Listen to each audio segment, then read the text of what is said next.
There are words that don't just hurt you. They rewrite your reality.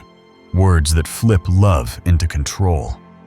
Words that sound harmless at first, until one day you wake up realizing you're no longer yourself. This isn't about drama. It's about the quiet ways people reveal who they really are. Not through actions, but through the sentences they repeat when no one's watching. Every man who's ever given too much, stayed too long, or tried to fix what was already broken knows exactly how it feels. You start believing that if you love harder, things will change.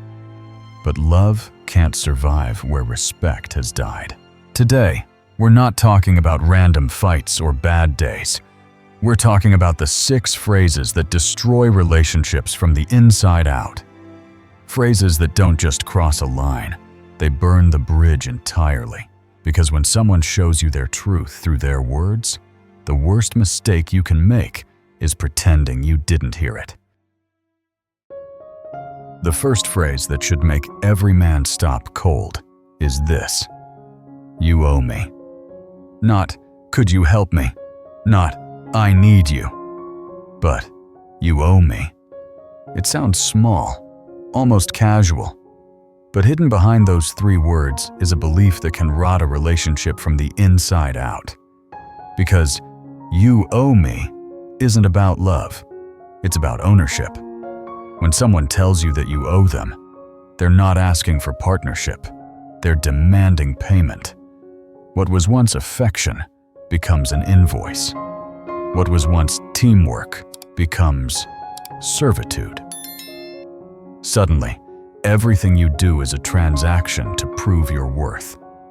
I once worked with a man who thought he was being a good husband by giving everything. His wife reminded him daily that he owed her a better house, more money, constant happiness. "You owe me for having your kids. You owe me because I stayed. You owe me because I put up with you." It never ended. And no matter how much he gave, it was never enough. Because it was never about gratitude. It was about control. The truth is, people who say, "You owe me," never see you as equal. You become a tool, a provider, an emotional artifice. They'll say it softly at first, wrapped in guilt or sweet manipulation. "After everything I've done for you, if it weren't for me, you wouldn't have this life." It sounds like love, but it's a leash. And the tighter you pull, the more you lose yourself. It's never mutual either. The "you owe me" person never stops to ask what they owe you. It's a one-way street paved with entitlement. You work harder, you owe them more time. You rest, you owe them for being lazy. You succeed, you owe them credit. You fail, you owe them an apology. It's a debt that never ends, because that's the point. The moment you stop paying, the illusion of love collapses. And here's where it gets cruel. They don't just guilt you. They weaponize what you care about most. Your kids, your kindness, your sense of duty. A real man would do this. If you loved your family, you'd do that. It's not love they're appealing to. It's your fear of failing the people you love. But love doesn't demand payment. Real partnership doesn't run on guilt. When someone says, "You owe me," what they're truly saying is, "I don't love you. I love what you provide." They love the comfort, the status, the validation, not the person beneath it all. And the scariest part? The more you give, the deeper they dig the hole beneath your feet. Entitlement is a bottomless pit. It takes everything, your money, your time, your peace, and still whispers, "More." It will drain you until nothing's left but resentment and silence. And by the time you realize it, you're no longer a partner in love. You're a prisoner paying rent for your own heart. So if you ever hear someone say, "You owe me," remember this: love doesn't keep score. Real love doesn't demand proof. It offers presence. The moment affection turns into accounting, the relationship is already bankrupt. If this hits something inside you, don't scroll away. You're not alone in this. I make these videos to help you see what love looks like when it's real. Subscribe, stay here, and learn to protect your peace, because the next part might change how you see relationships forever. The second phrase that kills love just as fast sounds almost defiant. I don't owe you anything. At first, it might sound like independence, like a person standing up for themselves. But in truth, it's not strength. It's detachment. It's a declaration that your feelings, your boundaries, your needs no longer matter. There's a big difference between I have my own life and you don't matter. The first one builds respect. The second one burns it to ashes. And when someone starts throwing I don't owe you anything into every argument, what they're really saying is, you're on your own here. Picture this. You tell your partner you're uncomfortable with the way they flirt online. They roll their eyes. You're not my owner. I don't owe you anything. You express how late-night texts with an ex make you uneasy. I can talk to whoever I want. Every time you speak up, you're met with a wall made of those 5 words. That's not freedom. That's emotional neglect wrapped in self-righteousness. It's not about setting boundaries. It's about refusing to care how their actions affect you. Because empathy isn't a burden. Accountability isn't slavery. And love without mutual responsibility isn't love at all. I once spoke with a man who was slowly being erased inside his own relationship. He worked long hours to build a life for both of them, paid the bills, supported her dreams. But the moment he asked for something in return, loyalty, respect, or even emotional support, she'd shrug. I don't owe you anything. It cut him deeper each time. That phrase became her shield. Every time he reached for closeness, she pushed him away, while still taking everything he gave. He started to realize she didn't want a partner. She wanted a sponsor. Someone who'd fund her life, validate her choices, and never ask for anything in return. The irony is, the people who say, I don't owe you anything, are usually the ones who've already taken the most. Your time, your trust, your love. They drain you, then justify it by pretending independence means exemption from basic decency. But relationships are not built on debt. They're built on reciprocity. Real freedom doesn't dismiss care. It deepens it. Because being with someone doesn't mean you owe them everything, but it does mean you honor what you share. So when someone uses I don't owe you anything as a weapon, don't mistake it for empowerment. It's emotional evasion. It's a subtle way of saying, I'll take what you give, but I'll never give back.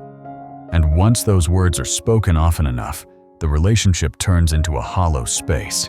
One person giving endlessly, the other standing back, arms crossed, pretending detachment is strength. If you owe me chains you to obligation, then I don't owe you anything cuts the rope completely. One traps you in servitude. The other abandons you in silence. Either way, love dies. Because love isn't about who owes who. It's about showing up for each other, willingly, consistently, with Guyo keeping score.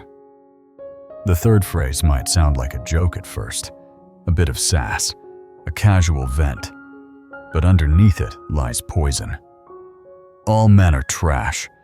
It's the kind of sentence that doesn't just target men, it targets hope itself. Because when someone believes every man is broken, every man becomes guilty by default. No matter what you do, how kind you are, or how much you give, they've already written your ending. When a person says, all men are trash, they're not in a relationship with you. They're in a relationship with their wounds. You're not being loved, you're being compared. Every argument, every misstep, every silence becomes more proof that they were right about you, about all men. You forget to text back? Typical. You work late? See? Just like the rest. You open up emotionally? Men are weak. You keep it to yourself? Men are emotionally unavailable. It's a trap where no action earns respect because the verdict was passed before the trial began. I once coached a man who kept trying to prove he was different. He bought flowers, showed affection, went out of his way to listen. Every time she'd smile, for a while, he'd believe he was making progress. But then something small, a late reply, a missed call, and she'd say it again. They're all the same. That phrase crushed him, not because it was loud, but because it made all his effort meaningless. People who speak like that often wear pain as armor. Maybe they've been hurt before, betrayed, used, or abandoned. But instead of healing, they build an identity out of their scars. They don't just avoid new pain, they preempt it. By condemning all men, they never have to risk being disappointed by one again. It's a survival mechanism disguised as truth, but what it really does is destroy connection before it can even begin. Because love requires risk, the risk of being wrong, the courage to trust again. And someone who clings to all men are trash isn't looking for connection. They're looking for confirmation. Here's the problem. You can't win a game where your failure is the prize. You can't convince someone to see you differently when they've already decided you're the villain. The more you try to prove them wrong, the deeper you fall into the trap they've set. You'll bleed yourself dry trying to rewrite a story they never wanted to change. And maybe that's the hardest truth to accept. Some people don't want to heal. They just want to be right about how broken everything is. But here's what they don't see. Cynicism doesn't protect you. It poisons you. You can't build love on contempt and call it protection. So when someone says all men are trash, don't argue. Don't plead your case. Just understand. They're not describing men. They're describing themselves. And you don't have to live inside someone else's bitterness to prove your worth. The fourth phrase sounds innocent, almost cute. I'm just a girl. But don't let the softness fool you. When someone uses those words to escape accountability, it's not charm, it's strategy. Because behind that phrase hides a dangerous mindset. I don't have to take responsibility for my actions. This isn't about biology or emotions. It's about manipulation dressed in helplessness. The person who says, I'm just a girl, isn't admitting a flaw. They're excusing one. Forgot something important? Well, I'm just a girl. Overspent the rent money? You know how women are. Started an argument, then played the victim? I'm emotional, okay? It's how women work. But let's be real. This isn't vulnerability. It's performance. And it works because many men were raised to protect, to fix, to carry. When they hear, I'm just a girl, those instincts kick in. You want to help, to comfort, to forgive. You think you're being loving, but what you're really being is managed. I once knew a man who spent years trying to save someone who refused to grow up. She'd say, I'm not good with money, right after maxing out credit cards. I'm just emotional, right after screaming insults. I'm a woman, it's different for me, right after crossing every line she'd set for him. She wasn't helpless, she was calculated. The innocence was a mask she wore whenever consequences showed up. It's a form of weaponized incompetence, because if she's just a girl, she can't be held accountable. If she's too emotional, she can't be called manipulative. If she's too soft, she can't be expected to take responsibility. The game is simple. Stay small enough to escape blame, but strong enough to demand control. Here's the truth. No healthy person hides behind gender to justify bad behavior. Being a woman isn't a free pass to lie, disrespect, or manipulate. just like being a man isn't a license to dominate. Accountability doesn't care about chromosomes. The most twisted part of this pattern is how it feeds on a man's good heart. It takes his empathy, his instinct to protect, and turns it into a leash. Every time he forgives, she learns the rules still bend for her.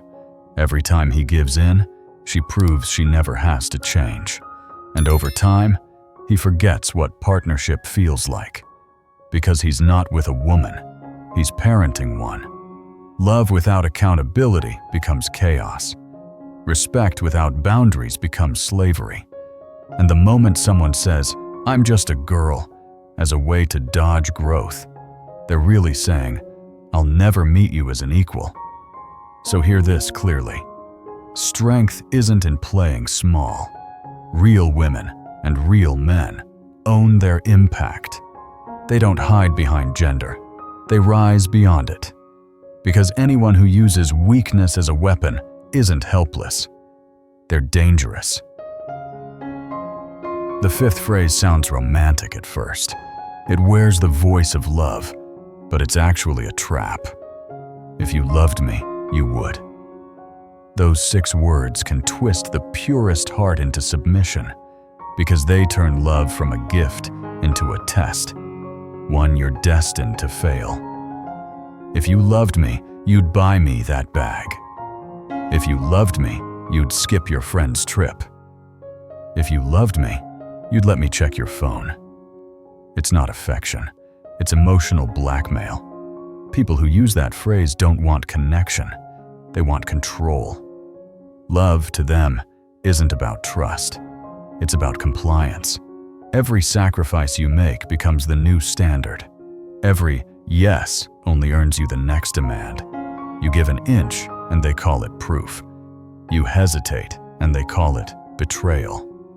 I once talked with a man who gave up everything trying to prove his love. He sold a family heirloom, his father's watch, just to make her feel secure.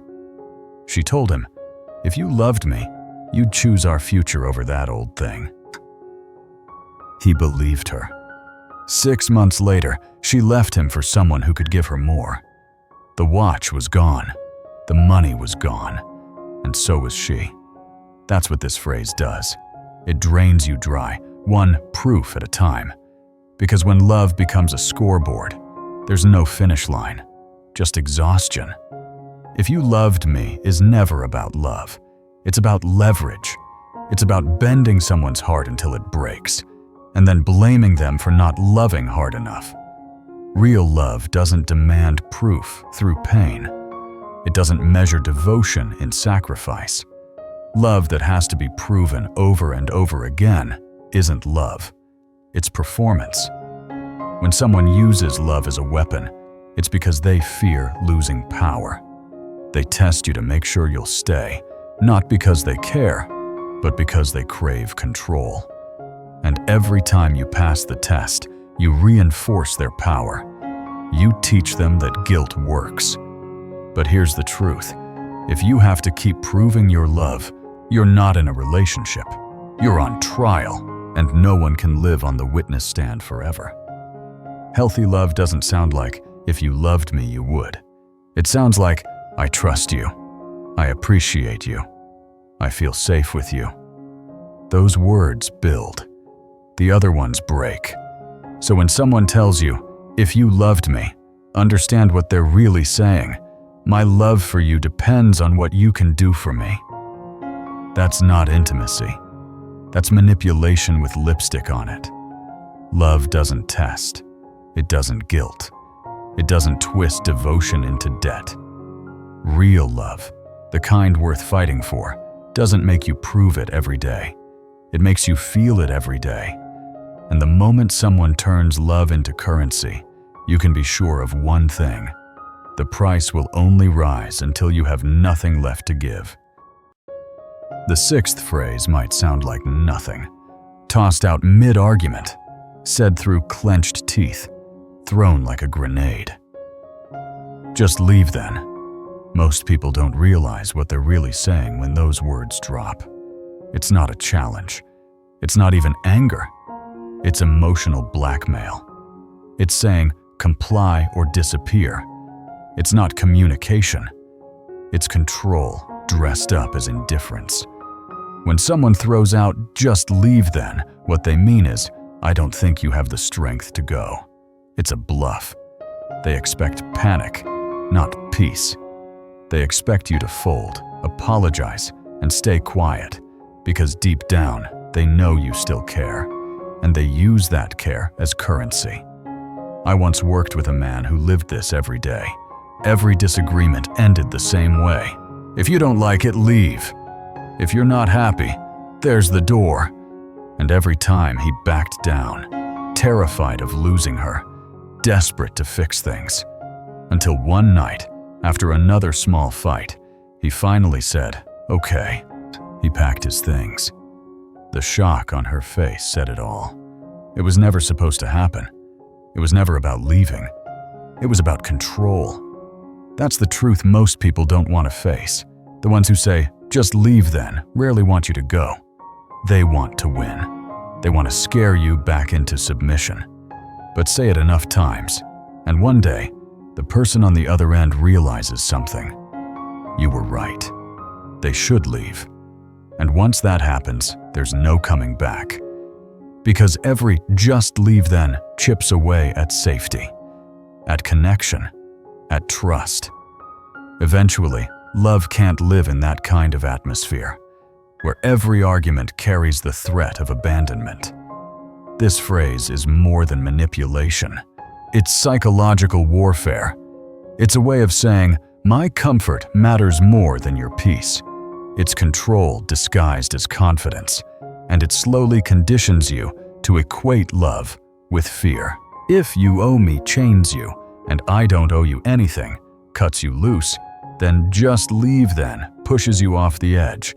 It's the final stage of emotional exhaustion, when the relationship stops being about love and becomes a contest of power.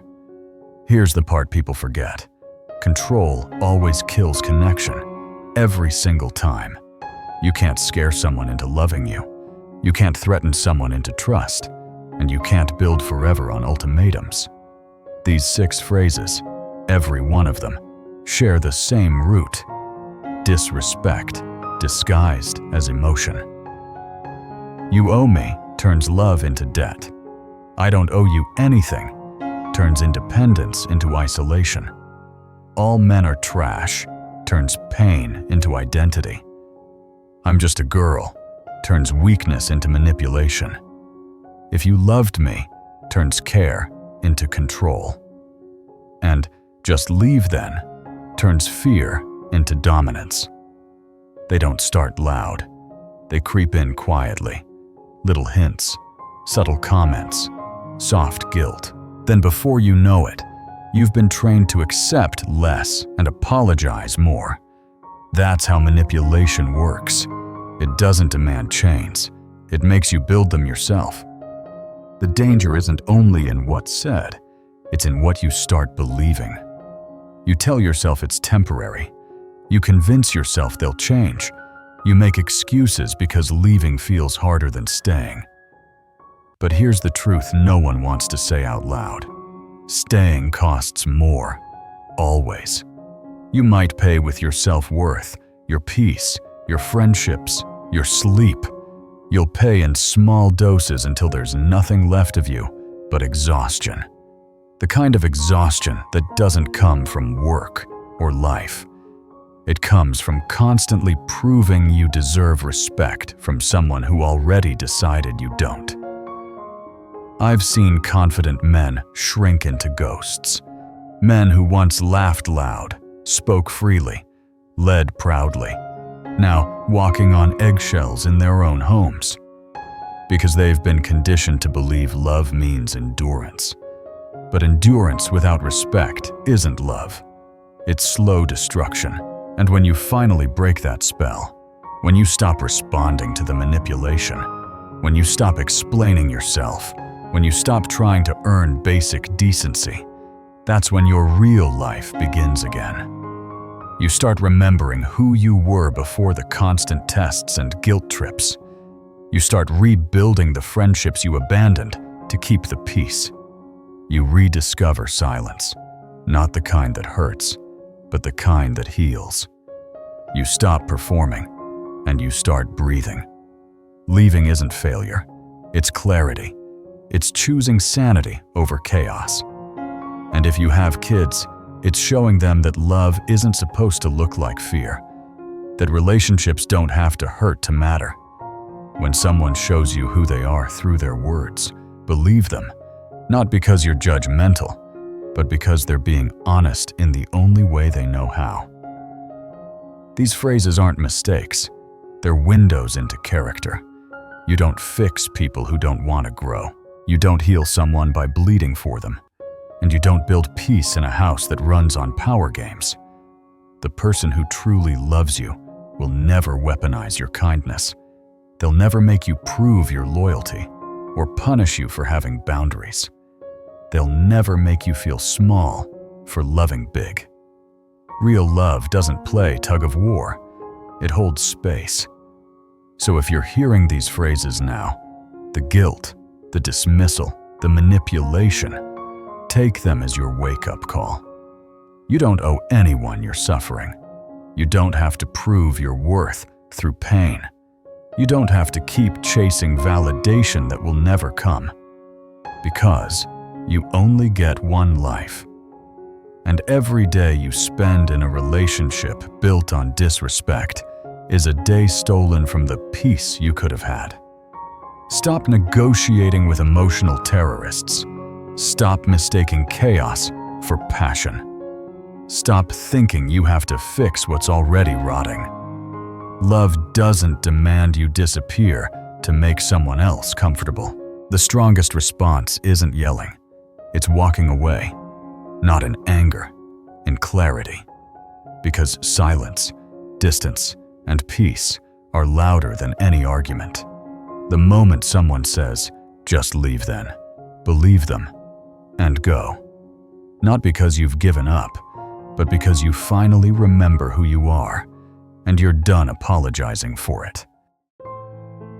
Now I want to hear from you. Have you ever heard one of these phrases? You owe me. I don't owe you anything. If you loved me, you would. Maybe not all at once, but enough times to start doubting yourself. Enough times to make you feel smaller, quieter, emptier. Tell your story. Drop it in the comments. Because the truth is, someone out there is living the same silence you used to live. And your words might be the light they need. This isn't about blame. It's about awareness. It's about recognizing when love has turned into control, when affection has become currency, when partnership has turned into a performance you can't win. You're not crazy for wanting peace. You're not weak for walking away. You're not hard to love. You just forgot what real love feels like. Respect, safety, reciprocity. That's the standard, not the luxury. So if you're sitting there wondering whether you're asking for too much, you're not. You're just finally asking for the bare minimum, and that's okay. Don't let guilt talk you back into a cage. Don't let fear convince you that chaos is normal. You don't have to prove your worth to someone who profits from your pain, because your value doesn't shrink when someone refuses to see it. It stays the same, waiting for the day you decide to stop negotiating with people who can't meet you where you are. Your story isn't over. It's just about to start, the moment you stop begging to be understood and start choosing to be free.